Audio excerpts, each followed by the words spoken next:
Philip Feanny, Odie, you're known as the maestro in local racing. You've been involved for all of 44 years. You've seen it all, a number of titles, 14 championship titles, and we'll get to those in a short while as well. But first of all, our racing fans would have grown up hearing about Philip Feanny. Tell us, how did you get into racing, starting off your career back then in 1974? Well, I was always involved in one way or another in racing. My father owned horses, and he had them in various parts of the country. He was a doctor at government, so they'd move him from parish to parish, and the horse would always follow. So from I was a child, I was around horses. Of course, being a boy, you want to be a jockey, not a trainer.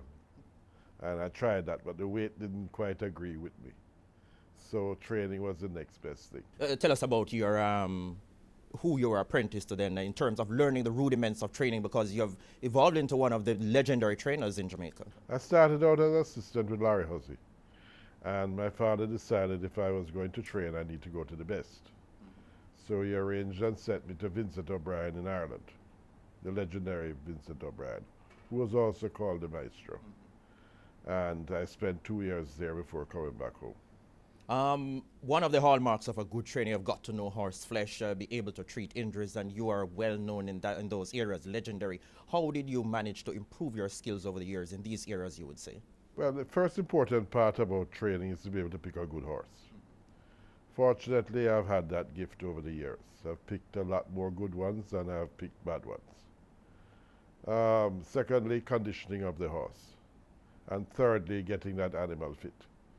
Because if the horse is not much good, and if you don't feed him properly and condition him, he can't win a race.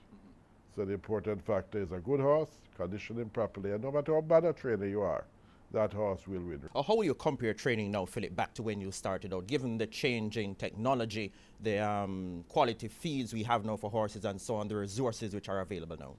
Well, when we started out racing, you never really had a Nutrimix or High Pro. You would buy your own feed and do your own mixtures.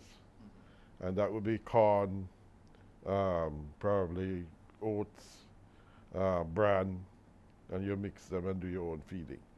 Now you buy a pellet that is already mixed. Everything is put into it, so it's a whole feed by itself. But I prefer the older days. It was much more fun. Let's look a little more at your career now. As I said, 44 years, 14 championship titles, Order of Distinction, inducted into the local Thoroughbred Hall of Fame. How would you sum up these 44 years? Look at the highlights for us. I think I've enjoyed myself. I've had a good time. The last 10 years, I'd say I've almost hung up my boots, if you wish to put it that way, and concentrated more on the farm than on training of horses.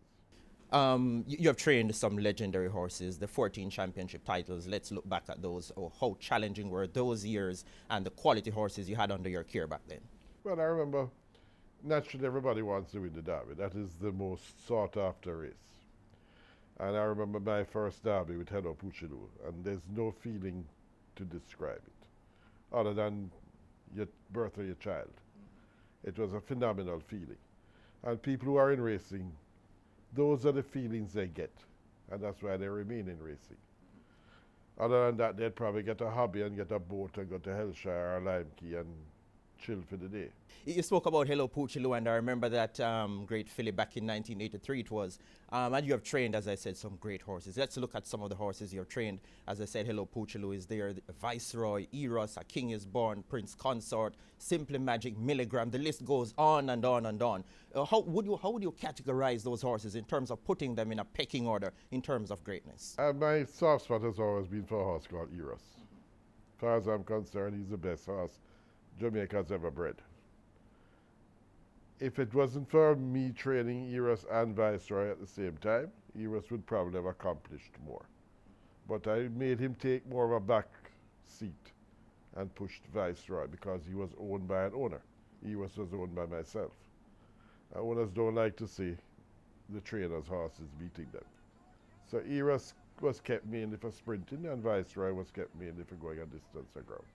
But in my opinion, Eros was by far the best horse I have ever trained or seen in Jamaica. Well, what about the others? Prince Consort? They were great horses. Prince Consort on his day was phenomenal.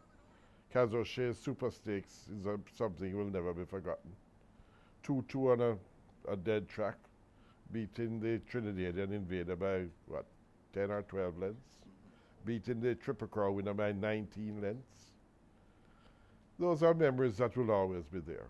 You've got 10 Derby winners in your career, Philip, 5 Triple Crown winners. When you talk to trainers about preparing horses for the big day, you're well known for this. How do you go about preparing a horse for the Derby and to have saddled 10 Derby winners? How did you manage to achieve? The important factor, first of all, is to get to know your horse. You need to know what's in the mind of that horse.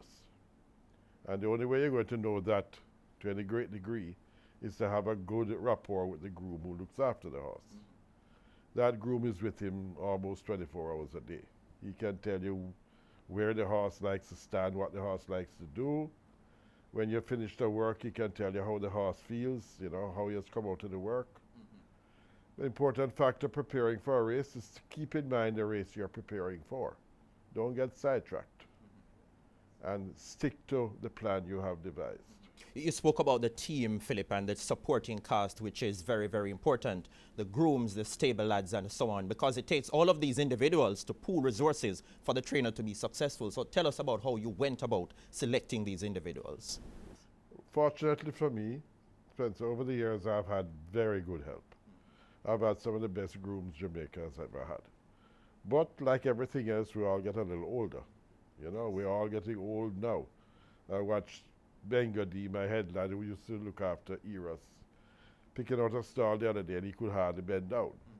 We get old and people move on. I'd say without their help, I could not have achieved what I achieved. Another important factor, Philip, for success for a trainer is forming a good partnership with a good jockey. You had a legendary partnership with Winston Griffiths in the big races, the classics. And talk to us about how that relationship began. The relationship worked very well for the simple reason that both Winston and myself had the same idea. We wanted quality, not quantity. I never trained more than 46 horses at any one time and still won the championships. And our idea was to try and find the best yearlings that would be the best classic horses. He would ride them because he had the brain and the ability. Most times sitting down planning a ride with Winston, I never had to tell him how to ride. But we discussed the race. And sometimes his plan didn't agree with what I thought. And we might change it and go along as we did. Sometimes he'd make mistakes and sometimes I would make mistakes. But fortunately overall, we made less mistakes than most people. Right, jockeyship is important for the big races and all races overall. You've had some other great jockeys riding for you, Emilia Rodriguez, Andrew Ramjeet, and when you listen to the fans that came on as partner and local racing fans overall, they will tell you that the jockeys back then are much better than now. What's the difference? And talk to us about the other jockeys who would have ridden for you. As you know, every generation has their favorites. I mean, go back and ask people in racing, they'll tell you David Mackenzie, or Neville Anderson, or Tony Mackenzie, Richard DePaz, George Osang. Each generation has their own. Right. My generation, fortunately, had Winston Griffiths. As I said, Emilia Bimba Rodriguez would have ridden for you. This rider too, but Bimba, unfortunately, didn't know what he wanted to do. He didn't know whether he wanted to stay here or go abroad. Bimba wanted to mix with Angel Cordera and the great riders in North America, and that's what he wanted to do, and that's what he intended to do. So he migrated and he went to New York. But it wasn't as easy as he thought. One of the debates which will rage on, Philip, is who is the best ever jockey produced in Jamaica. Can you put them in some order for us, a pecking order, for example, a top 5, for example? Well, the top 5, in my opinion, Osang will always be legendary. Any jockey who can leave Jamaica and go to Canada in the same year and win the Jockeys Championship has to be something special. Emilia Rodriguez, Winston Griffiths. There are other great riders, but to me, those were the 3 best.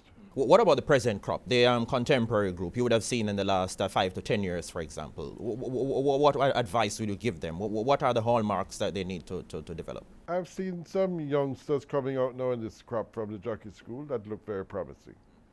I've never been an advocate of the jockey school. I believe it lessens the numbers of possibilities. In the old days, when the trainers had what you would call sprinters, they'd come to the track with their father, who was the groom, or their uncle, or whoever. All of them with the same intention. They all want to be jockeys. but not all of them would achieve this. Some would go on to be trainers or grooms or exercise riders. But the numbers that came in gave you a greater choice in quantity than when you have only 20 taken into a jockey school. As I said, jockeyship is very important, and the youngsters, you would have turned out, I think, one or two, a couple in the last few batches which would have come out of the jockeys training school. No, I really have not had any apprentice jockeys. Not at all. I don't agree with the system, so I've really never not supported it. We are speaking with the legendary Philip Feanny OD. This is Ion Sports. We take a break. When we come back, he has gone into breeding for the past few years. We look at that and look at what's happening in there. I'll get his assessment of what's happening at the moment in the local racing industry. Stay with us.